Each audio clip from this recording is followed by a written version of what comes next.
Das hier sind 3 der geilsten südamerikanischen Soßen und wenn du sie nicht kennst, hast du ein massives Problem. Sie gehören nämlich zu den Weltbesten und stehen einem Chimichurri in nichts nach. Aber mach dir keinen Kopf, ich löse dein Problem sofort. Wir starten direkt mit einem echten peruanischen Schatz, Ají de Guacatay. Für diese Soße ist der Ají Amarillo unverzichtbar. Dieser Chili bringt mit seiner mittleren Schärfe die perfekte Balance aus fruchtigem Geschmack und Würze. Seine fruchtigen Aromen, die an einen Pfirsich erinnern, verleihen viele peruanische Gerichte eine unvergleichbare Tiefe. Für dieses Soßenrezept empfehle ich dir auf jeden Fall das Kerngehäuse der Chilischoten zu entfernen. Nicht jeder verträgt die Schärfe gleich gut und so kannst du die Schärfe easy anpassen. Sobald du die Chilis entkernt hast, schneide sie grob in Stücke. Wenn du es nicht so scharf magst, schmeiß die Samen und das Kerngehäuse einfach weg. Aber wenn du mehr Feuer willst, heb sie auf, um die Schärfe nach deinem Geschmack zu regulieren. Danach gibst du 2 Esslöffel geschmacksneutrales Öl in die Pfanne. Sobald das Öl heiß ist, haust du eine halbe grob gewürfelte rote Zwiebel und etwa 6 grob geschnittene Ají Amarillo Schoten dazu.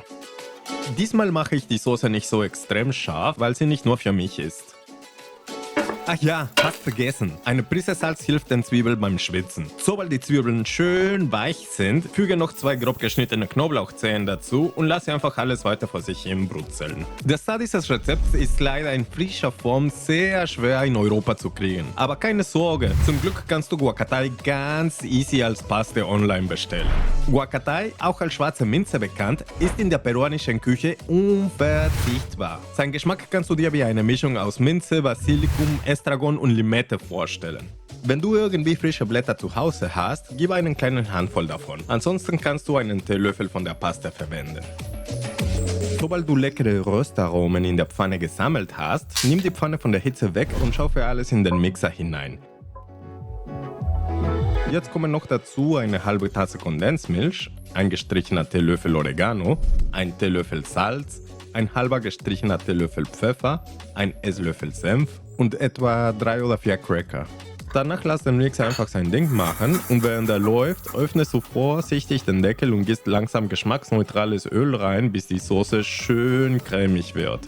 Diese Soße ist einfach der Knaller. Der Ají Amarillo und Guacatay bringen richtig viele Geschmacksdimensionen rein und der Geschmack bleibt trotzdem schön ausgewogen. In Peru wird diese Soße gerne mit Grillhähnchen und Kartoffel kombiniert, aber sie passt auch richtig gut zu Rind, Lamm und Schweinefleisch.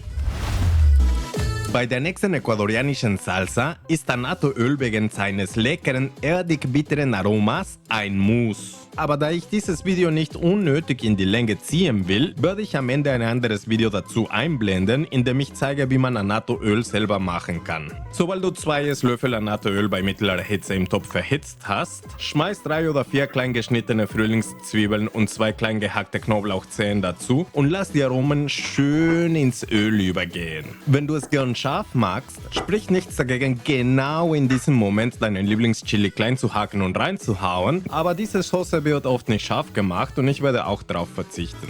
Jetzt kannst du Salz und Pfeffer nach Geschmack sowie einen halben Teelöffel Kreuzkümmel dazugeben.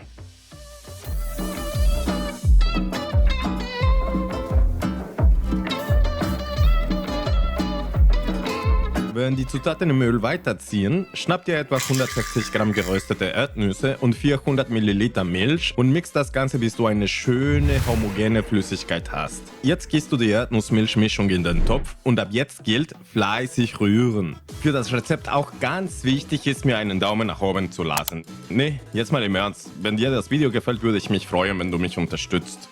Sobald die Soße etwas eingedickt ist, schmeckst du nochmal mit Salz ab, aber wenn du gesalzene Erdnüsse genommen hast, brauchst du wahrscheinlich nicht nachsalzen.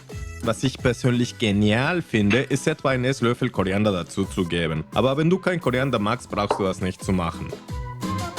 Sobald dir die Konsistenz gefällt, ist die Soße fertig. Diese Soße passt perfekt zu Schwein- und Hähnchenfleisch und wird in Ecuador oft zu gefüllten Kartoffelbratlingen, den berühmten Yapingachos, serviert. Für die chilenische Soße Chancho en Piedra kann ich dir echt empfehlen, einen Mörser zu verwenden. Im Gegensatz zum Mixer, der die Zutaten zerreißt, zerquetschst du im Mörser die Zutaten langsam und schonend. So werden die natürlichen Öle, Säfte und Aromen nach und nach freigesetzt und bleiben besser erhalten. Das sorgt für einen volleren und komplexeren Geschmack, der länger anhält. Dazu kommt noch die rustikale Textur, die auch für mehr Geschmacksschichten sorgt. Nachdem du 2 bis 3 Knoblauchzehen mit etwas geschmacksneutralem Öl und einer Prise grobkörnigem Salz zu einer Paste zerquetscht hast, kannst du 1 oder 2 grob geschnittene Chilis ohne Kerngehäuse ebenfalls mit etwas Öl und grobkörnigem Salz im Mörser dazugeben. Aber an der Stelle muss ich kurz eine Pause machen und dir ein bisschen mehr über die Chilis erzählen.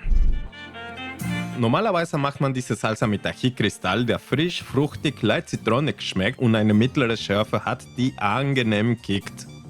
Aber den Chili findet man hier in Deutschland kaum. Deshalb habe ich Habanero Lemon genommen. Der hat dieselben Aromen, ist aber deutlich schärfer. Wenn du es aber nicht so scharf magst, nimm lieber Lemon Drop Chili. Der bringt auch eine starke Zitrusnote mit und hat eine mildere Schärfe. Und falls du keinen von beiden auftreibst, kein Stress. Ich zeige dir nachher, wie du den Geschmack anders in die Soße kriegst. Übrigens, viele sagen, dass der Name Chancho en Piedra daher kommt, dass die Soße ursprünglich in einem Mörser aus Stein, also Piedra, zubereitet wird. Der Chancho im Namen bezieht sich auf die beliebte Kombi mit Schweinefleisch, zu dem die Soße oft serviert wird, aber glaub mir, sie passt auch perfekt zu allen Fleischsorten. Sobald du eine fast homogene Paste aus Knoblauch und Chili hast, schnapp dir 2 Tomaten ohne Haut und zerdrück sie.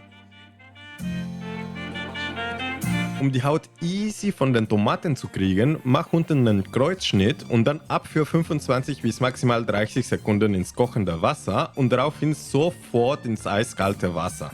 Eis finde ich wichtig für den Temperaturschock, damit die Haut wirklich easy abgeht. So reicht auf jeden Fall, die Tomaten unter 30 Sekunden im Wasser zu halten und sie werden nicht gegart. Was wichtig ist, weil diese eine kalte Soße ist. Die Haut der Tomaten zu entfernen finde ich wichtig, weil es so viel leichter ist, die Tomaten zu zerquetschen. Und bitte mache eine Tomate nach der anderen, weil es ansonsten schnell zu einer Sauerei kommen kann. Am besten drückst du am Anfang vorsichtig mit der Kante des Stößels auf die Tomate und sobald sie aufplatzt, kannst du etwas mehr Gas geben, bis du eine schöne, flüssige, rustikale Konsistenz hast. Diese ist eine leichte, fruchtige und gleichzeitig pikante Soße, die nicht nur perfekt zu Fleisch passt, sondern auch richtig gut mit Brot harmoniert. Falls du keinen Chili mit Zitrusaroma finden konntest, hau einfach ein Spritzchen Limettensaft rein, aber hier bitte nur ein paar Tropfen, damit es nicht so dominant wird.